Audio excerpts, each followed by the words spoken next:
আল্লাহ রসুল সাল্লাল্লাহু আলাইহি ওয়াসাল্লাম বলেন, আহাব্বুল বিলাদি ইলাল্লাহি মাসাজিদুহা, আল্লাহর নিকট সবচেয়ে প্রিয় স্থান হলো মসজিদ সমূহ। ওয়া আবগাদুল বিলাদি ইলাল্লাহি আসওয়াকুহা, আর আল্লাহর নিকট সবচেয়ে ঘৃণিত স্থান হলো বাজার সমূহ।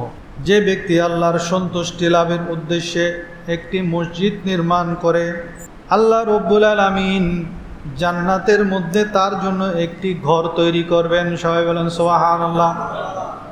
যে ব্যক্তির মসজিদে আসলে শান্তি লাগে, বুঝে নিবে তার ঈমানটা হলো পরিপূর্ণ। যে ব্যক্তি মসজিদে আসলে তার বেচাইনি বেড়ে যায়, ছটফটানি বেড়ে যায়, মসজিদে সে শান্তি পায় না, কখন নামাজ শেষ হবে, কখন তাড়াহুড়ো করে মসজিদ থেকে চলে যাবে, এমনটি যদি হয়, হযরত আবু বকর সিদ্দিক রাদিয়াল্লাহু তাআলা আনহু বলেন, তাহলে বুঝে নাও তার ঈমান পরিপূর্ণ নয়।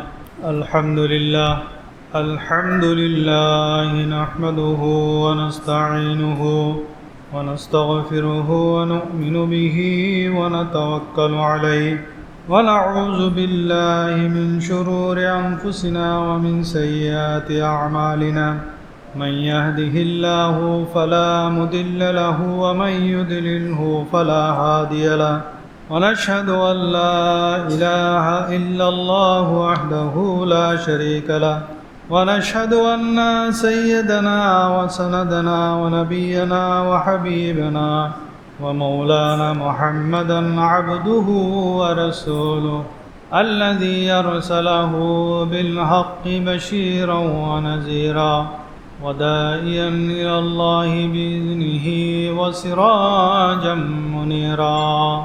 قال الله تعالى عز وجل في كلامه المجيد والفرقان الحميد إن الله وملائكته يصلون على النبي يا أيها الذين آمنوا صلوا عليه وسلموا تسليما.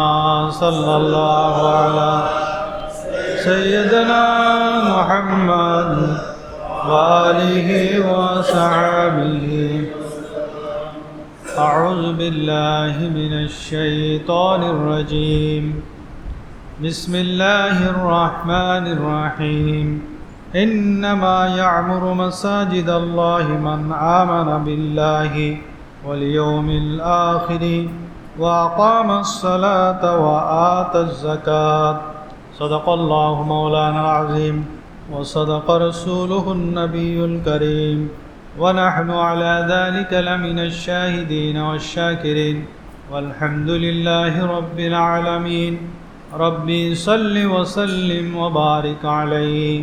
আল্লাহ পাকের দরবারে লাখো কোটি শুকরিয়া আদায় করছি। আজকে পবিত্র জামাদিউল আউয়াল এর প্রথম জুমা 1447 হিজরি। আমি সূরা তাওবার 18 নম্বর আয়াতের প্রথম অংশ তেলাওয়াত করেছি। এই আয়াতের মাতাহাত আমি আজকে ইনশাআল্লাহ মসজিদের আদব এবং বিভিন্ন মসজিদ সংক্রান্ত মাসালা মাসাইল আপনাদের সামনে উপস্থাপন করার চেষ্টা করব। ওমা তৌফিক ইল্লা বিল্লাহ। সহিহ মুসলিমের 671 নম্বর হাদিসের বর্ণনা, আল্লাহ রসুল সাল্লাল্লাহু আলাইহি ওয়াসাল্লাম বলেন, আহাব্বুল বিলাদি ইলাল্লাহি মাসাজিদুহা, আল্লাহর নিকট সবচেয়ে প্রিয় স্থান হলো মসজিদ সমূহ। ওয়া আবগাদুল বিলাদি ইলাল্লাহি আসওয়াকুহা, আর আল্লাহর নিকট সবচেয়ে ঘৃণিত স্থান হলো বাজার সমূহ। কিন্তু এখন আমাদের কাছে সবচেয়ে পছন্দের বস্তু হলো বাজার, সবচেয়ে অপছন্দের জায়গা, বেচাইনির জায়গা হয়ে গেছে মসজিদ। অথচ আল্লাহর জন্য সবচেয়ে পছন্দের জায়গা হলো মসজিদ। তো যেটা আল্লাহর পছন্দের সেটা বান্দা হিসেবে আমাদেরও পছন্দের হওয়া উচিত, ঠিক কিনা? বুখারী শরীফের 450 নম্বর হাদিসের বর্ণনা, আল্লাহর প্যারা হাবিব সাল্লাল্লাহু আলাইহি ওয়াসাল্লাম ইরশাদ করেন, মান বানা মসজিদান ইয়াবতাগি বিহি ওয়াজহাল্লাহি বানাল্লাহু লাহু বাইতান ফিল জান্নাহ, যে ব্যক্তি আল্লাহর সন্তুষ্টি লাভের উদ্দেশ্যে একটি মসজিদ নির্মাণ করে, আল্লাহ রব্বুল আলামিন জান্নাতের মধ্যে তার জন্য একটি ঘর তৈরি করবেন। সবাই বলেন সুবহানাল্লাহ। ইবনে মাজার 738 নম্বর হাদিসের বর্ণনা, আল্লাহর প্যারা হাবিব সাল্লাল্লাহু আলাইহি ওয়াসাল্লাম ইরশাদ করেন, মান বানা মসজিদান কদরা মাফহাসি কতাতিম বানাল্লাহু লাহু বাইতান ফিল জান্নাহ। যে ব্যক্তি একটি মসজিদ নির্মাণ করে, যদিও তা একটি কবুতরের বাসার সমান হয়, কবুতরের বাসা বা কবুতরের ডিম রাখার যে স্থান তার সমানও যদি মসজিদ হয়, সেরকম একটা মসজিদ যদি কেউ তৈরি করে, আল্লাহ রব্বুল আলামিন তার জন্য জান্নাতে একটি ঘর তৈরি করবেন। সবাই বলেন সুবহানাল্লাহ। তাহলে আপনি যদি মসজিদের জন্য একটা ইটও দেন, তাহলে এর পরিবর্তে আল্লাহ আপনার জন্য জান্নাতে একটি ঘর তৈরি করে দেবেন। সম্পূর্ণ মসজিদ তৈরি করতে হবে এমনটি নয়, বরং আপনি একটি সিমেন্টের বস্তা দিলেন, অথবা আপনি একটা জানালা লাগিয়ে দিলেন, অথবা একটি পাখা দিলেন। এই হাদিস থেকে বোঝা যায়, যদি কবুতরের ডিম রাখার জায়গার সমপরিমাণ এতটুকু জায়গাতে তার নামাজ হবে না। এটা মূলত মাজাজি ভাষায় আল্লাহর প্যারা হাবিব আমাদেরকে বুঝিয়েছেন যে তুমি যদি কবুতরের ডিম রাখার জায়গার সমপরিমাণ অর্থ বা সেই পরিমাণ সহযোগিতা একটি মসজিদের জন্য করো, আল্লাহ রাব্বুল আলামিন তোমার জন্য জান্নাতে একটি ঘর তৈরি করে দিবেন। সবাই বলেন সুবহানাল্লাহ। হযরত আবু বকর সিদ্দিক রাদিয়াল্লাহু তাআলা আনহু ফরমান, যে ব্যক্তির মসজিদে আসলে শান্তি লাগে, বুঝে নিবে তার ঈমানটা হলো পরিপূর্ণ, তার ঈমান কামিল ঈমান। আর যে ব্যক্তি পক্ষান্তরে, যে ব্যক্তি মসজিদে আসলে তার বেচাইনি বেড়ে যায়, ছটফটানি বেড়ে যায়, মসজিদে সে শান্তি পায় না, কখন নামাজ শেষ হবে, কখন তাড়াহুড়ো করে মসজিদ থেকে চলে যাবে, এমনটি যদি হয়, হযরত আবু বকর সিদ্দিক রাদিয়াল্লাহু তাআলা আনহু বলেন, তাহলে বুঝে নাও তার ঈমান পরিপূর্ণ নয়। এখন আমরা পরীক্ষা করতে পারি আমাদের ঈমান পরিপূর্ণ কি পরিপূর্ণ না, সেটা আমরা নিজেরা পরীক্ষা করতে পারি। আমাদের যদি মসজিদে আসলে শান্তি লাগে, বসে বসে তেলাওয়াত করতে ভালো লাগে, নামাজ পড়তে ভালো লাগে, মসজিদে বসে দিনের আলোচনা শুনতে ভালো লাগে, খুতবা 5 মিনিট দেরি হলেও বেচাইনি লাগে না, কেরাত একটু লম্বা হলেও অধৈর্য হয় না, তখন আমরা বুঝতে পারবো যে আমাদের ঈমানটা কামিল, ঈমানটা পরিপূর্ণ। পক্ষান্তরে আমার ইমাম সাহেব যদি কেরাত একটু লম্বা ধরে, অথবা নামাজের পরে মুনাজাত একটু লম্বা হয়, অথবা খতিব সাহেবের বক্তব্য 5 মিনিট একটু লেট হয়, তখন যদি আমার অশান্তি লাগে, পেরেশানি লাগে, তাহলে বুঝতে হবে আমার ঈমান পরিপূর্ণ নয়। এটা কে বলছেন? হযরত আবু বকর সিদ্দিক রাদিয়াল্লাহু তাআলা। আল্লাহর প্যারা হাবিব ফরমান, আল মুমিনু ফিল মসজিদ কাস সামাকি ইলাল মা। মুমিন মসজিদে এমন সুকুনের মধ্যে থাকেন, এমন শান্তির সাথে থাকেন, যে রূপ মাছ পানির মধ্যে শান্তিতে থাকে। মাছ যেমন পানির মধ্যে ছটফট করে না, বরং মাছকে আপনি পানি থেকে খুলে তুললে ছটফট করবে, সে যতক্ষণ পানি থেকে থাকবে শান্তিতে থাকে। ঠিক তদ্রূপ আল্লাহর প্যারা হাবিব সাল্লাল্লাহু আলাইহি ওয়াসাল্লাম বলেন, মুমিন যতক্ষণ পর্যন্ত মসজিদে থাকবে ততক্ষণ সে শান্তিতে থাকবে, তার বেচাইনি লাগবে না। তিরমিজি শরীফের 241 নম্বর হাদিসের বর্ণনা, আল্লাহর প্যারা হাবিব সাল্লাল্লাহু আলাইহি ওয়াসাল্লাম ইরশাদ করেন, মান সাল্লা লিল্লাহি 40 ইয়াওমান ফি জামাআতিন ইউদরিকুত তাকবীরাতাল উলা কুতিবাত লাহু বারাআতুম মিনান নার ওয়া বারাআতুম মিনান নিফাক। যে ব্যক্তি আল্লাহর সন্তুষ্টির জন্য টানা 40 দিন পর্যন্ত মসজিদে গিয়ে জামাতের সাথে তাকবীরে উলার সাথে জামাতের সাথে নামাজ আদায় করবে, আল্লাহ রব্বুল আলামিন তার জন্য 2টি মুক্তির পরোয়ানা লিখে দিবেন। 2টি জায়গা থেকে আল্লাহ তাকে মুক্তি দিবেন। নাম্বার 1, তাকে আল্লাহ তাআলা জাহান্নাম থেকে মুক্তি দিবেন। দ্বিতীয় নম্বর হলো আল্লাহ তাআলা তাকে নিফাকি থেকে, মুনাফিকি থেকে মুক্তি দিবেন। কিয়ামতের দিন আল্লাহ তাআলা ফেরেশতাদেরকে বলবেন, ও আমার ফেরেশতারা, তোমরা আমার প্রতিবেশী যারা তাদেরকে একত্রিত করো। আল্লাহ তাআলা বলবেন, আমার প্রতিবেশী যারা তাদেরকে একত্রিত করে নিয়ে আসো। ফেরেশতারা প্রশ্ন করে, ইয়া আল্লাহ, ইয়া রব্বুল আলামিন, আপনার প্রতিবেশী কারা?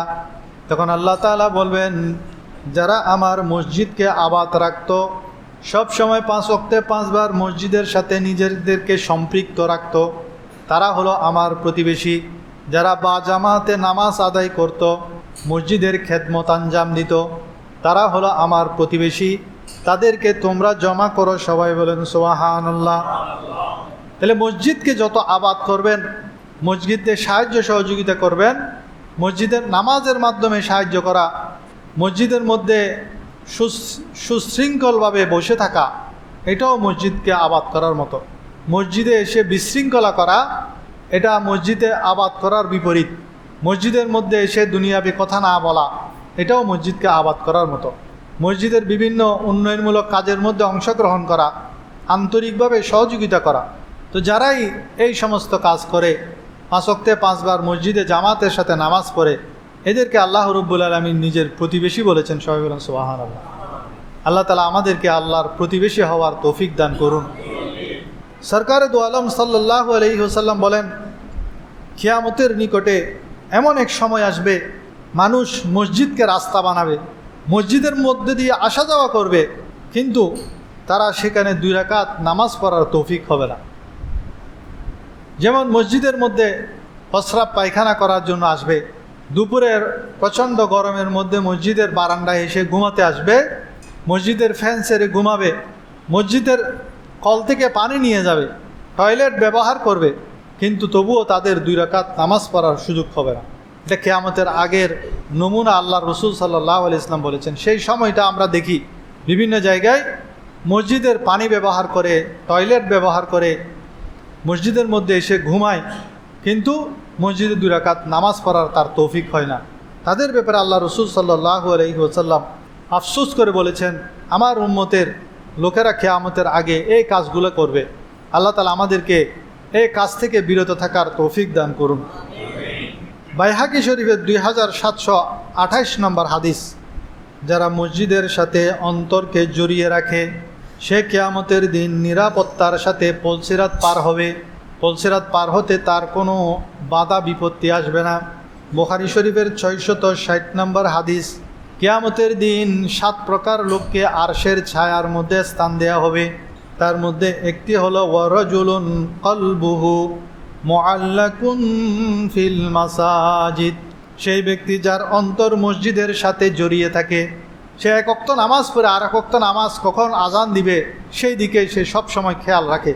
1 ওয়াক্ত নামাজের পর আবার কখন ফজর পড়েছে, জোহর কখন আসবে, সব সময় তার খেয়াল শুধু সেই দিকে। যদি কেহ 1 ওয়াক্ত নামাজ পড়ে, পরের ওয়াক্ত নামাজ পড়ার জন্য সেই এরাদা করে নিয়ত করে, যেমন ধরেন ফজরের নামাজ পড়ল, এরপর সে নিয়ত করলো যে আমি জোহরের নামাজ পড়ব, আসরের নামাজও পড়ব, মাগরিবের নামাজও মসজিদে পড়ব, এশারের নামাজও পড়ব।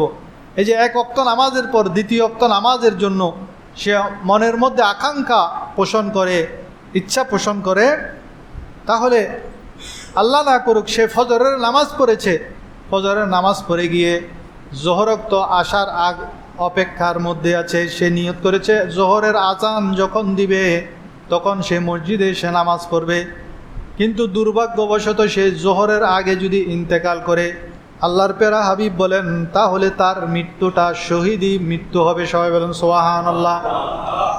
সে শহীদের মর্যাদা পাবে।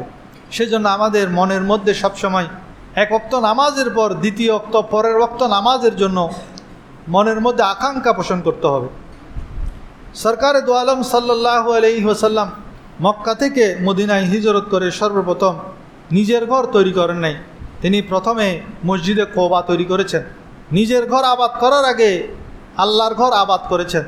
সাহাবায়ে কেরামের জীবনীর মধ্যেও যদি আমরা দেখি, তারা নিজের ঘর সৌন্দর্য বাড়ানোর জন্য তেমন তৎপর ছিলেন না, আল্লাহর ঘর আবাদ করার জন্য, আল্লাহর ঘরকে সুন্দর করার জন্য, পরিপূর্ণ করার জন্য তারা যতটুকু তৎপর ছিল। এখন তো আমরা নিজেদের ঘর বাড়িকে সুন্দর করার জন্য বেশি তৎপর, কিন্তু আল্লাহর ঘরের কি অবস্থা সেটা আমরা খবর নিই না। নবী করিম সাল্লাল্লাহু আলাইহি সাল্লাম নিজ হাতে মসজিদে কোবা তৈরি করেছেন। সেজন্য হাদিস শরীফের মধ্যে আছে, কেউ যদি ঘরের মধ্যে উজু করে পবিত্রতা অর্জন করে মসজিদে কোবার মধ্যে গিয়ে 2 রাকাত নামাজ পড়ে, তাহলে একটি পরিপূর্ণ ওমরার সওয়াব তাকে দান করা হয়। সেজন্য যারা মদিনা শরীফ যান তারা মসজিদে কোবার মধ্যে সফর করেন। আল্লাহর প্যারা হাবিব প্রতি শনিবারে মসজিদে কোবার মধ্যে গিয়ে 2 রাকাত নামাজ পড়তেন।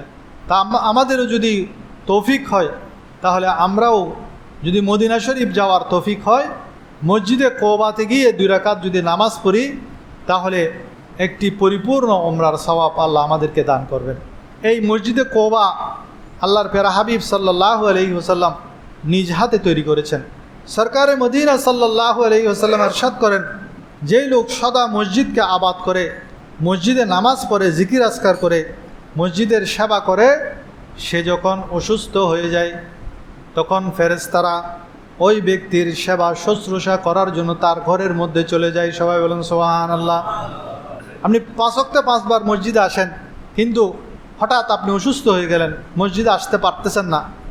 দুনিয়ার অন্যান্য বন্ধুবান্ধব আত্মীয় স্বজন আপনার সেবা করার আগে ফেরেশতারা গিয়ে আপনার সেবা শুশ্রূষা করা আরম্ভ করে দিবেন।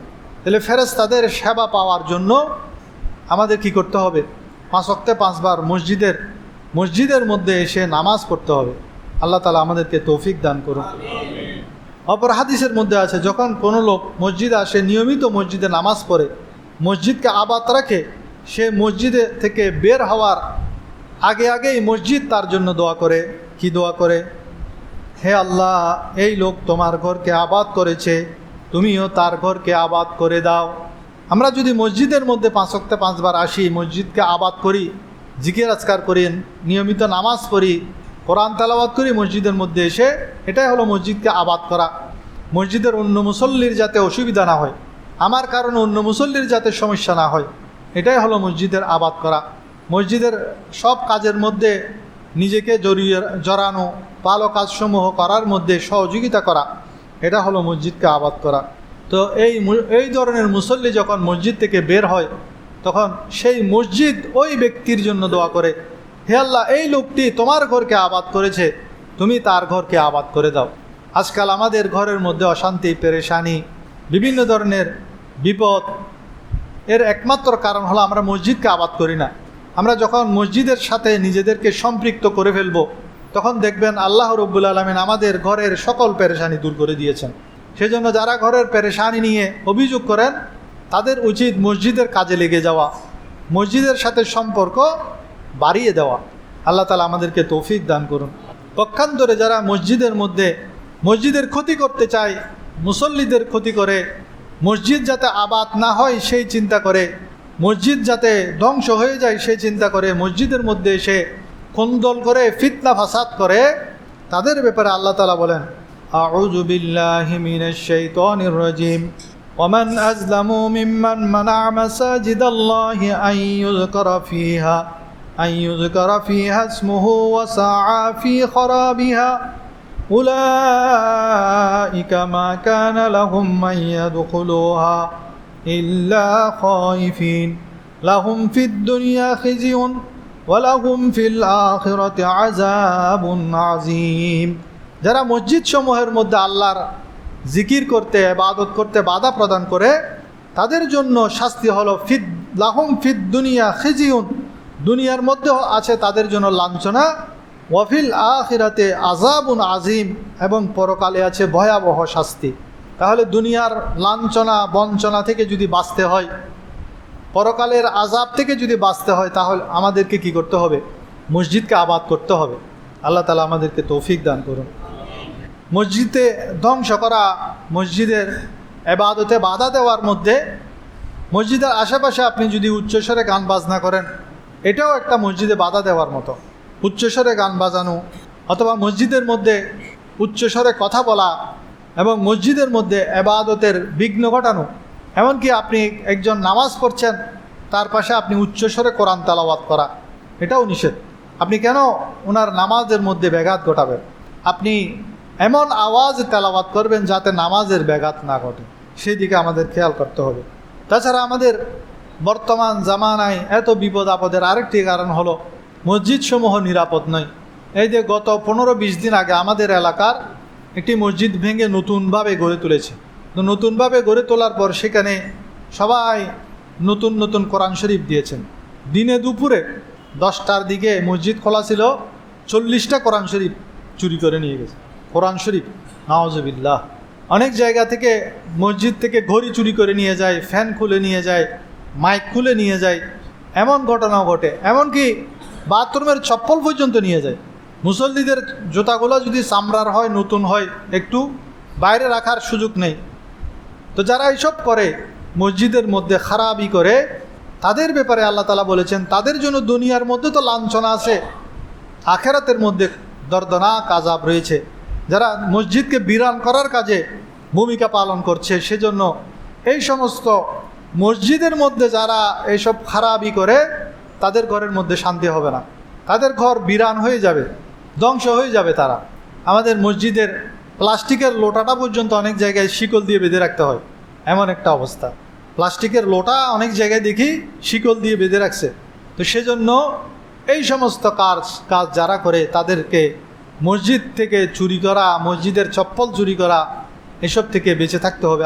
তাহলে আল্লাহ তাআলা তাদের জীবনের মধ্যে বরকত দিবেন, আল্লাহ রিজিকের দরজা খুলে দিবেন। আল্লাহুম্মা সাল্লি আলা সাইয়্যিদিনা মাওলানা মুহাম্মদ ওয়া আলা আলি সাইয়্যিদিনা মাওলানা। মসজিদ এটা যেহেতু আল্লাহর ঘর, এর ভিতরে সব নিয়ম কানুন চলবে, আল্লাহর বিধান, আল্লাহ রসুলের বিধান মোতাবেক মসজিদ চলবে। এখানে মানুষের বানানো নীতি সেটা যদি আল্লাহ রসুলের বিধানের বিপরীত হয় সেটা খাটবে না, কিন্তু মানুষের বানানোর রীতিটা যদি আল্লাহ রসুলের বিধানের পক্ষে হয় সেটা খাটবে। এক বাদশার ঘটনা আপনারা জানেন যে সে তার বিবিকে বলেছেন যে তুমি আমার রাজ্য থেকে আজকের রাতের ভিতর, আজকে সূর্য ডুবার আগে তুমি যদি আমার রাজ্য থেকে বের হতে না পারো তাহলে তুমি তালাক হয়ে যাবে।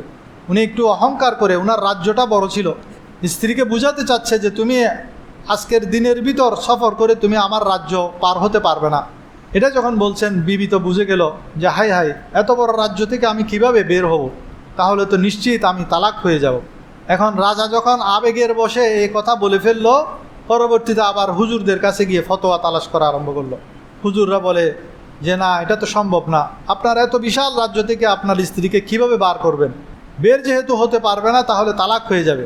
তখন একজন বিজ্ঞ আলেম উনি যখন এই কথাটা শুনলেন, উনি বলছেন না, রাজা বাদশাহ সে যত বড় রাজা হোক, যত বড় বাদশাহ হোক, তার রাজ্যের মধ্যে তার নিয়ম কানুন, তার ক্ষমতা যদিও চলে, কিন্তু এই রাজ্যের মধ্যে এমন কিছু স্থান আছে যেখানে ওই রাজার নিয়ম চলে না, সেখানে আল্লাহর নিয়ম চলে, সেটা হলো মসজিদ। তার স্ত্রীকে পাশে ওই রাজ দরবারের পাশে যে মসজিদ আছে মসজিদের মধ্যে ঢুকাই দাও, তাহলে আর তালাক হবে না। সবাই বলেন সুবহানাল্লাহ। তাহলে এই ঘটনা থেকে বোঝা যায় যে ফতোয়াটা দিয়েছেন ইমাম ওয়া হানিফার শাগরেদ ইমাম মুহাম্মদ ফতোয়াটা দিয়েছেন, এবং রাজার স্ত্রী তালাক থেকে বেঁচে গেলেন। তাহলে মসজিদের মধ্যে কোনো বান্দার হুকুম চলবে না। বান্দার হুকুম তখন চলবে সেটা যদি আল্লাহর হুকুমের পক্ষে হয়। আল্লাহর হুকুমের বিপরীত বান্দা কোনো হুকুম দিলে সেটা মসজিদের মধ্যে চলবে না। যেমন মসজিদের মধ্যে আমরা জানি কেউ নামাজ পড়লে তার সামনে দিয়ে অতিক্রম করা হারাম, সামনে দিয়ে অতিক্রম করা। এখন আপনি একটু ব্যস্ত মানুষ, আপনার পিছনে একজন রিক্সাওয়ালা নামাজ পড়তেছেন, তো আপনি চিন্তা করতেছেন সে তো রিক্সাওয়ালা, আমি তো তার চাইতে অনেক ধনী, আমার কাপড় চোপড় একটু দামি, আমি ব্যস্ত মানুষ, বিজি মানুষ, নেতা মানুষ, সে সামান্য রিক্সাওয়ালা, তার নামাজ পড়তেছে, কী হয়েছে, আমি তার সামনে দিয়ে অতিক্রম করে চলে গেলেন। তো এটা হলো আপনার কানুন, তা আপনার এই কানুন মসজিদের মধ্যে চলবে না। মসজিদের কানুন হলো আল্লাহর কানুন, আল্লাহ রসুলের কানুন। আল্লাহর প্যারা হাবিব বলেন কেউ নামাজরত অবস্থায় যখন থাকে তার সামনে দিয়ে অতিক্রম করা যাবে না, যদি সুতরা না থাকে। আবার জামাতের অবস্থায় কিন্তু যাবে, কারণ জামাতের মধ্যে ইমামের সুতরাই হলো মুক্তাদির সুতরা। ইমাম যখন দাঁড়াবেন, ইমামের সামনে সুতরা আছে, তখন কাতারের মাঝখানে হাঁটলেও সমস্যা হবে না। কারো অজু ভেঙে গেছে, তখন সে কাতারের মাঝখান দিয়ে চলে যেতে পারবে। কিন্তু ইমামের সামনে যদি সুতরা থাকে, তখন এই ইমামের সুতরাটা হলো মুক্তাদিদের সুতরা। সালাতুন ইয়া রাসূলুল্লাহ আলাইকুম, সালামুন ইয়া হাবিবাল্লাহ। মসজিদ আসবেন কিভাবে, আসার নিয়মও আল্লাহ তাআলা বলে দিয়েছেন। আল্লাহ তাআলা বলেন সূরা আরাফের 31 নম্বর আয়াত, ইয়া বনি আদমা খুযু জিনাতাকুম ইনদা কুল্লি মসজিদ।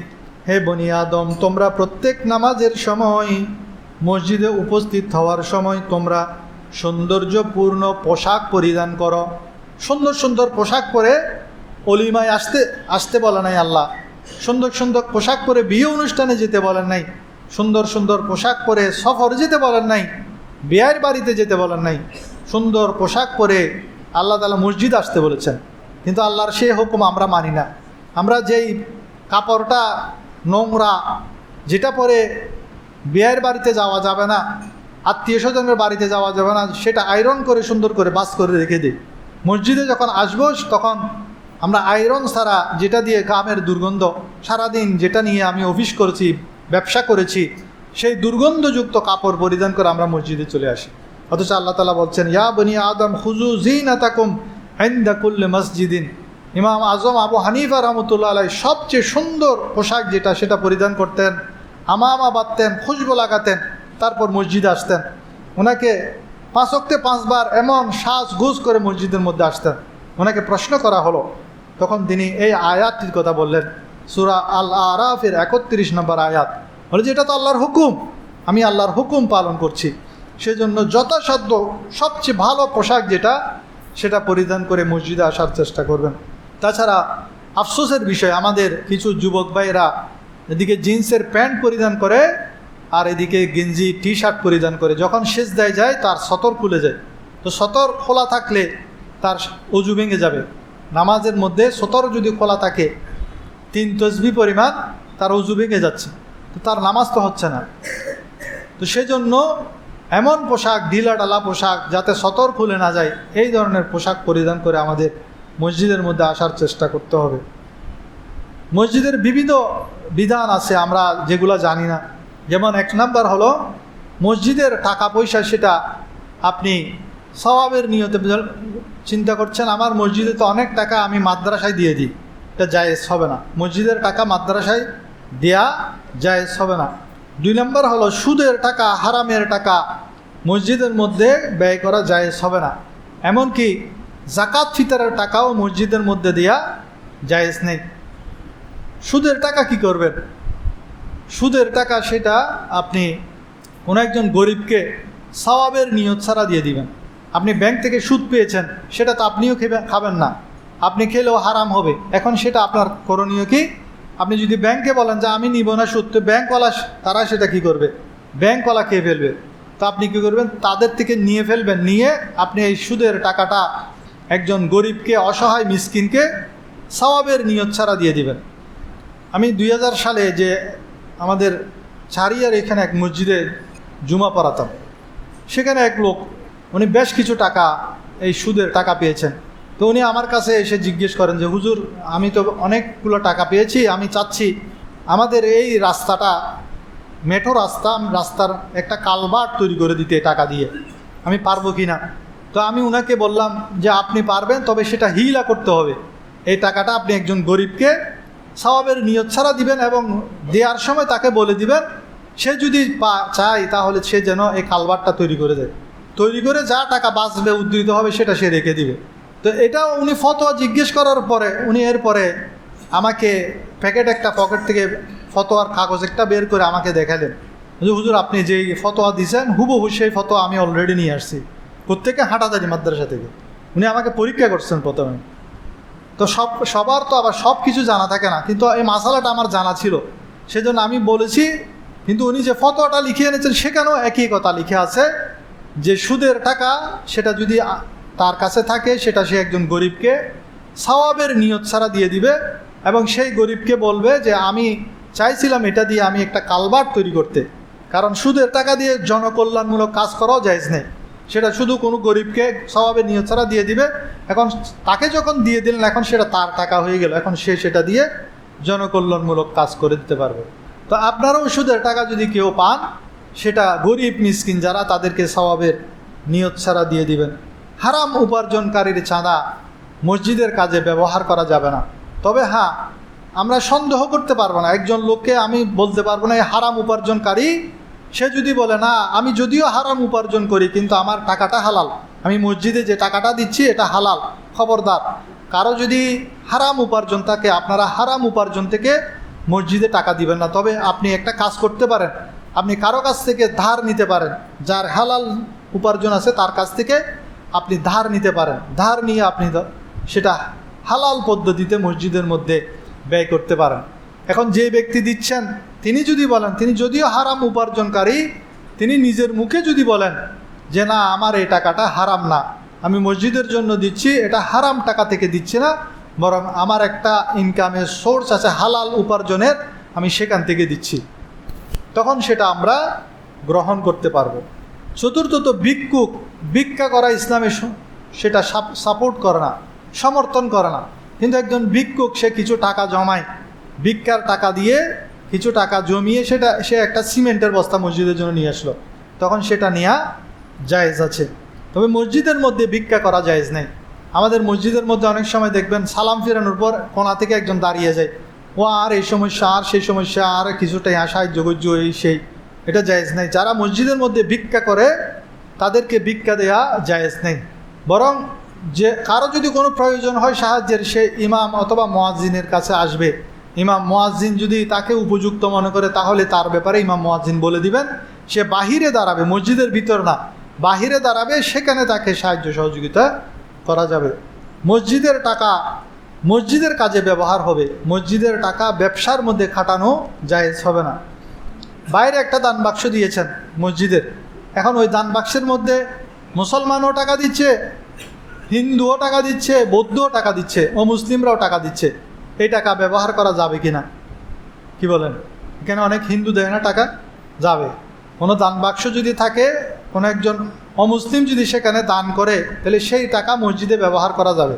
তবে এখানে যখন আমি ধরেন মসজিদ কমিটি চাঁদা উত্তোলন করছেন, একজন অমুসলিম সে ধরেন 5 লক্ষ টাকা মসজিদের জন্য দিল, দেওয়ার পরে দেখা যাচ্ছে সেটার এই 5 লক্ষ টাকা দিয়ে সে মসজিদের বিভিন্ন কার্যক্রমের মধ্যে অংশগ্রহণ করতে যাচ্ছে এবং সেখানে সে প্রভাব খাটাতে চাইবে, আমাদের ধর্মীয় অনুষ্ঠানে প্রভাব খাটাতে চাইবে, অথবা বলবে যে আপনারা মাইকে আজান দিতে পারবেন না, আমাদের ঘুমের ডিস্টার্ব হয়, এই ধরনের প্রভাব খাটানোর যদি সম্ভাবনা থাকে তখন তার থেকে চাঁদা নেওয়া জায়েজ হবে না।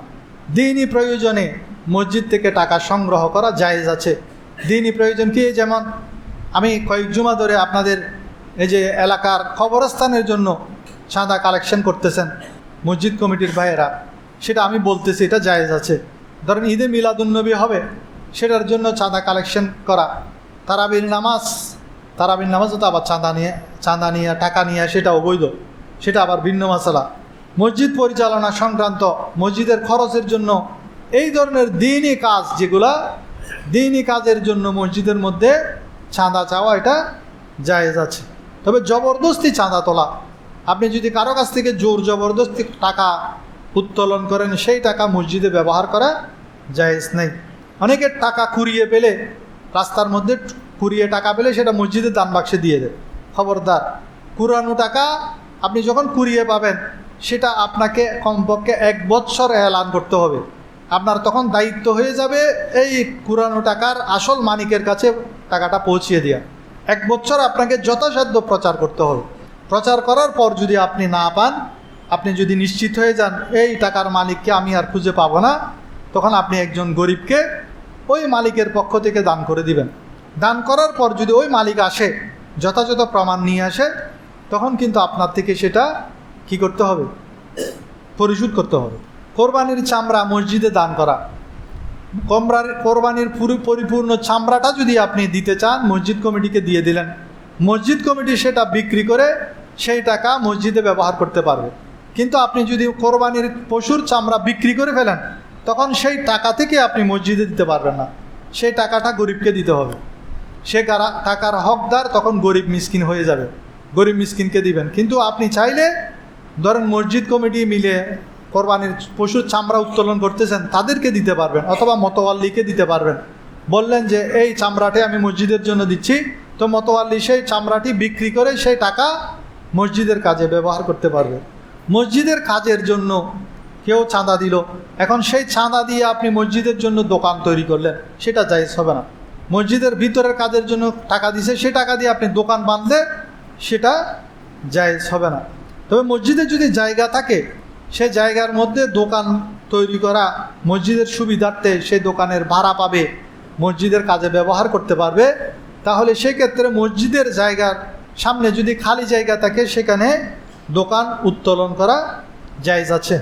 মসজিদের ফান্ড থেকে গরিবকে সাহায্য করা, যে সকল মসজিদের ফান্ডে পর্যাপ্ত পরিমাণ টাকা পয়সা জমা আছে, তারা সেই টাকা কোনো গরিবকে ঋণ হিসাবে অথবা খরচে হাসানা হিসাবে দেওয়ার অনুমতি নাই।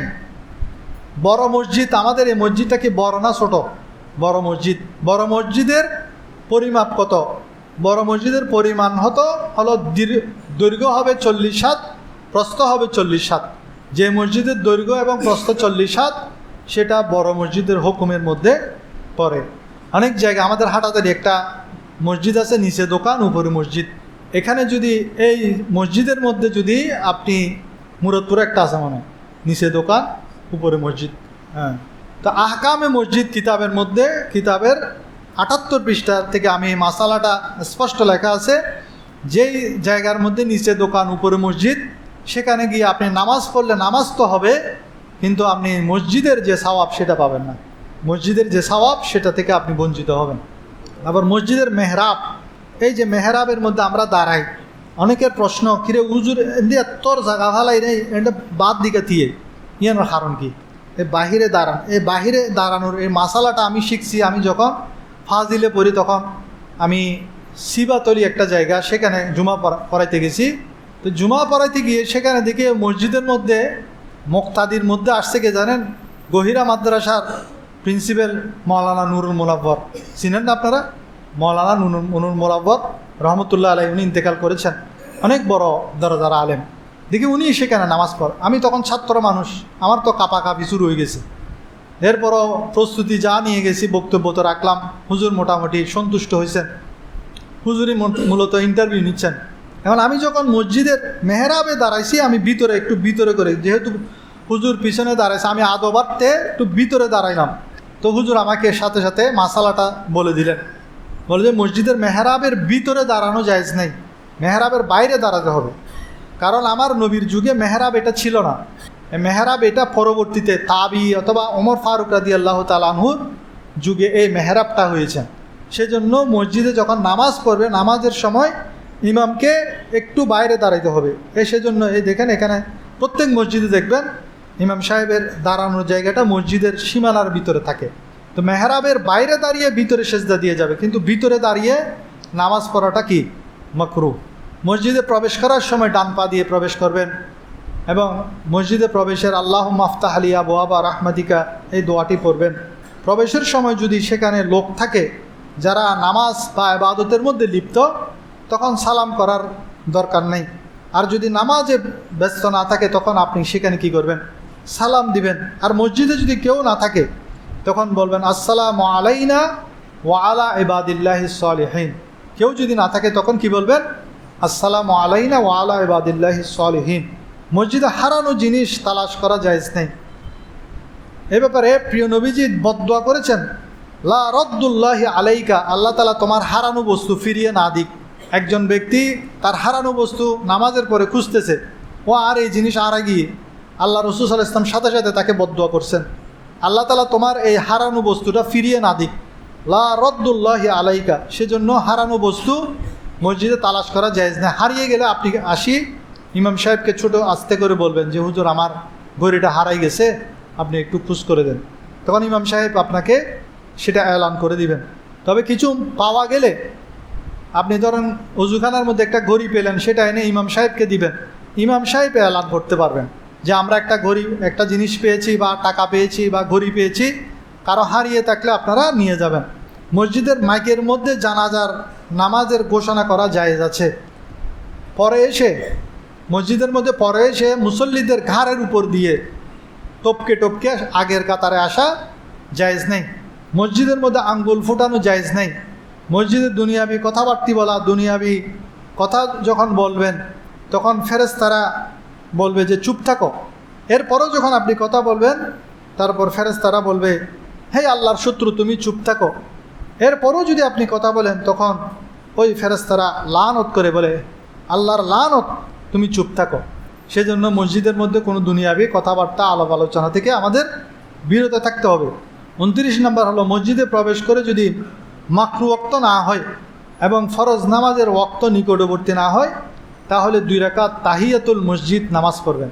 মাকরু ওয়াক্ত 3টা: সূর্য ওঠার সময়, সূর্য দ্বিপ্রহরের সময়, সূর্য ডুবার সময়। এই মাকরু ওয়াক্ত ছাড়া আপনি 2 রাকাত তাহিয়াতুল মসজিদ নামাজ পড়বেন। আবার আসরের পরেও কোনো নফল নামাজ নেই। ঈদের দিন ইমাম সাহেব মসজিদের মধ্যে এসে খুতবা দিবেন, ঈদের নামাজ পড়বেন, সেদিনও কোনো নফল নামাজ নেই। তো এগুলা কিছু মাকরু, 12টা মাকরু ওয়াক্ত আছে, তো সেটা বলার আরেক দিন বলবে, সেটা এখন সুযোগ নেই। 30 নম্বর হলো, যদি মসজিদে ঢুকে তাহিয়াতুল মসজিদ না পড়েন, দেখেন যে আর 5 মিনিট সময় আছে জোহরের ওয়াক্ত হওয়ার, আপনি যদি ঢুকে জোহরের সুন্নত পড়েন, তাহলে ওই তাহিয়াতুল মসজিদের সুন্নত যেটা, সেটা আদায় হয়ে যাবে। আপনি যদি এখন তাহিয়াতুল মসজিদ পড়বেন 2 রাকাত, তারপর আবার 4 রাকাত জোহরের সুন্নত পড়বেন, জামাত তো চলে যাবে। তো তখন আপনার কাজ কী হবে? মসজিদে ঢুকে ওই 4 রাকাত নামাজ সুন্নতটা পড়া। এই সুন্নত এটা পড়লে তাহিয়াতুল মসজিদের যে সুন্নত, সেটাও আদায় হয়ে যাবে। মসজিদের মধ্যে জানাজার নামাজ পড়া, এটা কিন্তু মাকরু। মসজিদে লাশ ভিতরে ঢুকিয়ে ফেলাও মাকরু, লাশ বাহিরে রেখে জানাজার নামাজ পড়া, এটাও মাকরু। তবে আমাদের এলাকার মধ্যে জানাজার নামাজের তো জায়গা নেই, খালি জায়গা নেই, সেজন্য প্রায় জায়গার মধ্যে লাশটা বাহিরে রেখে মুসল্লি এবং ইমাম ভিতরে দাঁড়িয়ে জানাজার নামাজ পড়ে, এটা মাকরুর সাথে আদায় হবে। তবে বাহিরে জায়গা প্রয়োজন আছে, সেটা জোগাড় করা, কয়েকটা মসজিদ মিলে একটা ঈদগার ব্যবস্থা করা, এটা কিন্তু খুব জরুরি। তো জানাজার নামাজ ঈদগার মধ্যে হবে। 32 নম্বর হলো, মসজিদের জন্য ওয়াকফ করা কিতাব, কোরআন শরীফ বা কোনো কিতাব এখানে আছে, আপনি সেখান থেকে ঘরে নিয়ে গিয়ে পড়তে পারবেন না, সেটা আপনি মসজিদে বসে পড়তে হবে। 33 নম্বর হলো, মসজিদের মধ্যে প্রয়োজনীয় অতিরিক্ত কোনো জিনিস থাকলে সেটা যদি চাই মসজিদ কমিটি, সেটা বিক্রি করে সেই টাকা মসজিদের কাজে ব্যবহার করতে পারবে। এখন একজন ভাই, আমাদের এখানে ফ্যানের দরকার নাই, এক ভাই 10টা ফ্যান নিয়ে আসলো, এখন এই ফ্যানগুলা মসজিদ কমিটি বিক্রি করতে পারবে না। ওই যেই ব্যক্তি দান করেছে তার থেকে অনুমতি নিতে হবে, তাকে জিজ্ঞেস করতে হবে, ভাই আপনি তো ফ্যানগুলো দিছেন, ভালো কথা, আমরা গ্রহণ করলাম, কিন্তু মসজিদে তো জায়গা নেই ফ্যান ব্যবহার করার, লাগানোর জায়গা নেই। এখন আমরা এই ফ্যানগুলা বিক্রি করে সেই টাকাটা আমরা মসজিদের অন্য কাজে ব্যবহার করব। যদি ওই দাতা অনুমতি দেয়, তখন আপনারা সেই ফ্যানগুলা বিক্রি করে মসজিদের অন্য কাজে ব্যবহার করতে পারবেন। মসজিদের পানি বাসায় নিয়ে ব্যবহার করা জায়েজ নাই। মসজিদের পানি বাসায় নিয়ে দোকানে নিয়ে ব্যবহার করা, এটা কোনোদিনও জায়েজ নাই। 35 নম্বর হলো, ফজর এবং আসরের পরে বসে বসে জিকির করা হলো সুন্নত। অন্য সময় আপনি বসে বসে জিকির করলে যদি আপনার জিমুনি আসে, তখন আপনি মসজিদে পায়চারি করে করে জিকির করতে পারবেন, কিন্তু ফজরের পরে আর আসরের পরে বসে বসে জিকির করা কি সুন্নত। অন্য অক্তে আপনি ধরুন জোহর অক্তে আগে ভাগে চলে আসছেন, এখন একাকি বসে বসে যদি জিকির করেন, আপনার জিমুনি আসতেছে, তখন আপনি মসজিদ খালি থাকলে আপনি পায়চারি করে করে জিকির করতে পারবেন। মসজিদে ইচ্ছাকৃতভাবে বায়ু ত্যাগ করা জায়েজ নেই, তবে অনিচ্ছাকৃতভাবে যদি কারো বায়ু বের হয়ে যায়, সেটা ক্ষমাযোগ্য। মসজিদে এতেকাফকারী এবং মুসাফির এরা ঘুমাতে পারবে, তবে অন্যদের জন্য মসজিদে ঘুমানো মাকরু। তেমনিভাবে মসজিদে যদি কেউ পানি পান করতে হয়, ঘুমাতে হয়, আপনি মুসাফির মানুষ, অথবা আপনি মসজিদে যখন ঢুকেন আপনার পানির পিপাসা লাগে, তখন আপনার উচিত হলো এতেকাফের নিয়ত করা। যতক্ষণ আপনি থাকবেন ততক্ষণ এতেকাফের সওয়াব পাবেন। নাওয়াইতু সুন্নাতুল এতেকাফ, অথবা আমি সুন্নত এতেকাফের, নফল এতেকাফের নিয়ত করতেছি, এই নিয়ত করে আপনি মসজিদের মধ্যে প্রবেশ করবেন, তখন আপনি পানিও খেতে পারবেন, ঘুমাইতেও পারবেন। সবসময় মসজিদে প্রবেশ করলেই সাথে সাথে এতেকাফের নিয়ত করে ফেলবেন। পেঁয়াজ রসুন এবং মুখে দুর্গন্ধ নিয়ে মসজিদে প্রবেশ করা জায়েজ নেই, সেজন্য নামাজের অজুর সময়ে ভালোভাবে মুখ পরিষ্কার করে নেবেন। 40 নম্বর মাসালা হলো, যদি মসজিদ অপবিত্র হওয়ার আশঙ্কা থাকে, তাহলে বাচ্চাদেরকে মসজিদে আনবেন না। এমন অবুঝ বাচ্চা, সে মসজিদে প্রস্রাব করে দিতে পারে, এই ধরনের বাচ্চা মসজিদের মধ্যে আনা নিষেধ। হাদিস শরীফের মধ্যে আছে, তোমরা 7 বছর হলে তোমাদের সন্তানদেরকে নামাজ শিক্ষা দাও। 7 বছরের কথা বলছেন, 7 বছর হলে নামাজ শিক্ষা দিয়ে।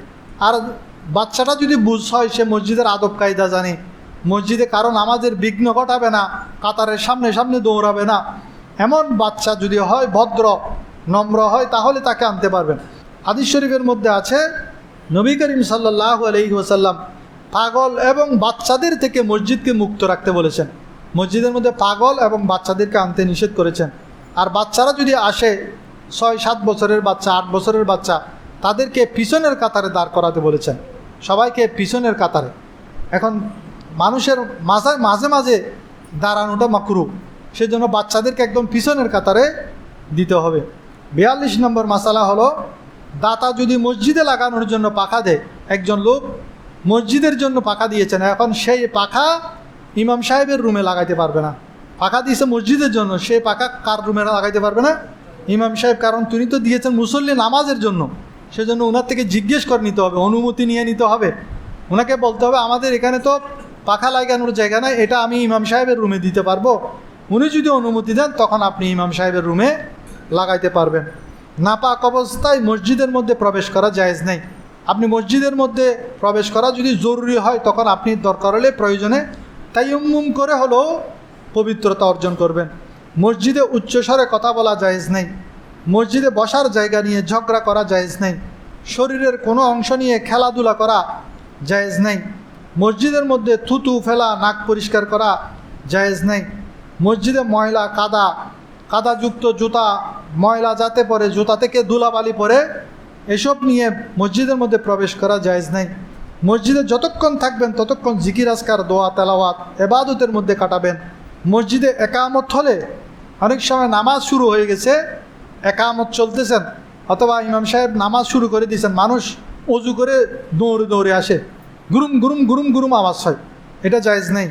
শান্তভাবে মসজিদের মধ্যে ভাব গাম্ভীর্যের সাথে মসজিদের মধ্যে প্রবেশ করতে হবে, যাতে নামাজের মুসল্লিদের মনোযোগ আপনার আগমনের দিকে চলে না যায়। মসজিদ পরিষ্কার পরিচ্ছন্নতা রাখা সকলের দায়িত্ব। আল্লাহ তাআলা কোরআনের মধ্যে ইরশাদ করেন, ওয়া আহিদনা ইলা ইব্রাহিমা ওয়া ইসমাঈলা আন তাহহিরা বাইতিয়া লিত-তাইফিনা ওয়াল আকিফিনা ওয়ার রুকআই ওয়াস সুজুদ। ইব্রাহিম এবং ইসমাইলের প্রতি নির্দেশ দিয়েছিলাম যে তোমরা আমার ঘরকে তাওয়াফকারীদের জন্য, এতেকাফকারীদের জন্য, রুকু সিজদাকারীদের জন্য পবিত্র রাখো। এটা আমাদের জন্য সবসময় পবিত্রতা পরিচ্ছন্নতা বজায় রাখতে হবে। আল্লাহ রসুল সাল্লাল্লাহু আলাইহি ওয়াসাল্লাম বলেন, আমার নিকট আমার উম্মতের নেকি পেশ করা হলো, কিয়ামত পর্যন্ত সকল উম্মতের নেকি পেশ করা হলো, তার মধ্যে মসজিদের ধুলাবালি, ছোটোখাটো ধুলাবালি যে পরিষ্কার করেছে সেই নেকিও আমার সামনে পেশ করা হয়েছে। সেজন্য সামান্য ধুলাবালিও যদি আপনার সামনে পড়ে সেটা আপনি নিজ দায়িত্বে পরিষ্কার করে ফেলবেন। মসজিদের ময়লা করার শাস্তি কি? হযরত সাইব ইবনে ফিদার রাদিয়াল্লাহু তাআলা আনহু বলেন, এক ব্যক্তি নিজ গোত্রের ইমামতি করত। সে নামাজের ইমামতির হালতে পশ্চিম দিকে মসজিদের মধ্যে থুতু নিক্ষেপ করল। নবী করিম সাল্লাল্লাহু আলাইহি ওয়াসাল্লাম যখন জানতে পারলেন, তাকে ইমামতি থেকে অপসারণ করলেন। তখন তো খোলামেলা মাটির মসজিদ, এই থুতু নিক্ষেপ করার কারণে তাকে তো ইমামতি থেকে তাকে নিষ্কৃতি দিলেন। সে আল্লাহ রসুল সাল্লাল্লাহু আলাইহি ওয়াসাল্লামকে জিজ্ঞেস করেন, ইয়া রাসূলুল্লাহ, আমার কি দোষ? তখন আল্লাহ রসুল সাল্লাল্লাহু আলাইহি ওয়াসাল্লাম বললেন, তুমি মসজিদের মধ্যে থুতু নিক্ষেপ করে আল্লাহ এবং তার রসুলকে কষ্ট দিয়েছ। তাহলে মসজিদের মধ্যে ময়লা করা, থুতু ফেলা, আপনার জুতার ময়লা, পায়ের কাদা ময়লা, এই সমস্ত দুর্গন্ধ জাতীয় কাপড় চোপড়, এসব থেকে আমাদের মসজিদকে পবিত্র রাখতে হবে। মসজিদ ঝাড়ু দেওয়ার ফজিলত কি? এক কালো মহিলা যার নাম ছিল উম্মে মিহজান, সে মসজিদ ঝাড়ু দিত। একদিন রাতে সে মারা গেল এবং রাতেই তাকে দাফন করা হলো। পরের দিন তাকে না দেখে আল্লাহ রসুল সাল্লাল্লাহু আলাইহি ওয়াসাল্লাম তার ব্যাপারে জিজ্ঞেস করলেন। তখন বলেন, ইয়া রাসূলুল্লাহ, সে তো গত রাত্রে মারা গেছে, তাকে রাত্রেই দাফন করা হয়েছে। তখন আল্লাহ রসুল সাল্লাল্লাহু আলাইহি ওয়াসাল্লাম বললেন, তোমরা কেন তার জানাজার মধ্যে আমাকে ডাকো নাই? তার জানাজার মধ্যে আমাকে কেন ডাকো নাই? নবী করিম সাল্লাল্লাহু আলাইহি ওয়াসাল্লাম যে সে মসজিদ ঝাড়ু দিত, সেজন্য তাকে হালকাভাবে নেয় নাই, তার গুরুত্ব দিয়েছেন। এবং নবীজি সাল্লাল্লাহু আলাইহি ওয়াসাল্লাম তার কবরের মধ্যে গিয়ে তার জিয়ারত করেছেন। সবাই বলেন সুবহানাল্লাহ। অথচ সে একজন সামান্য কালো মহিলা, সে মসজিদ ঝাড়ু দেওয়ার কারণে নবীজি তাকে এই সম্মান দিয়েছেন। তাহলে আমরাও চেষ্টা করব মসজিদ ঝাড়ু দেওয়ার জন্য এবং মসজিদ সুগন্ধ ছড়ানো। বিশেষ করে জুমার দিন, প্রত্যেক জুমার দিন ওমর রাদিয়াল্লাহু তাআলা আনহুর অভ্যাস ছিল, তিনি ধোঁয়া দিতেন, খুশবু ধোঁয়া, যেটা মক্কা মদিনার মধ্যে যারা গিয়েছেন দেখবেন আরব দেশের মধ্যে সেটা দেয়। প্রত্যেক জুমার দিন দুপুরের সময় ওমর রাদিয়াল্লাহু তাআলা আনহু এই খুশবু ধোঁয়াটা দিতেন। তো মসজিদের মধ্যে এখন তো কি স্প্রে একটা আছে না, রুম স্প্রে দিতে পারেন আপনারা। কেউ যদি পারেন মসজিদের জন্য রুম স্প্রে দিবেন, যাতে মসজিদের খুশবুদার হয়। আল্লাহ তাআলা আমাদেরকে মসজিদের সুন্দর পরিষ্কার কোলাহল মুক্ত রাখার তৌফিক দান করুন। মসজিদের আদব কায়দা মেনে চলার তৌফিক দান করুন, মসজিদের খেদমত করার তৌফিক দান করুন। আসসালামু আলাইকুম। যারা সুন্নত করেন